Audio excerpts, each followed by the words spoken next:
حضرت سراقہ بن مالک رضی اللہ تعالی عنہ سے روایت ہے کہ بے شک نبی کریم صلی اللہ علیہ وآلہ وسلم نے ارشاد فرمایا، کیا میں تمہیں ایک عظیم صدقے کے بارے میں نہ بتا دوں؟ کیا ایک بہت بڑے صدقے کے بارے میں نہ بتا دوں؟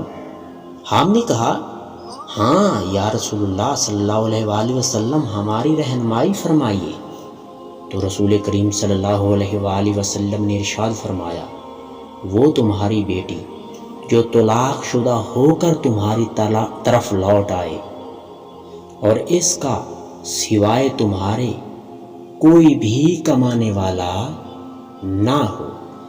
اس حدیث شریف کا مطلب یہ ہے کہ اللہ کے رسول اللہ صلی اللہ علیہ وسلم نے فرمایا کہ تمہیں ایک عظیم صدقے کے بارے میں، بہت بڑے صدقے کے بارے میں نہ بتا دو، شاید تم پہلے نہیں جانتے۔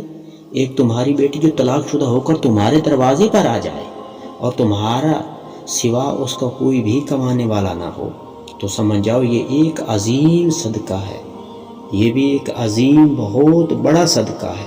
وہ صدقہ جو تم سر کا دیتے ہو، وہ صدقہ جو لوگ کرتے ہیں، لیکن وہ چھوٹے صدقے ہیں۔ لیکن ایک بیٹی اگر دروازے پر طلاق شدہ ہو کر آ جائے تو نبی کریم صلی اللہ علیہ وسلم نے فرمایا کہ یہ ایک بہت عظیم صدقہ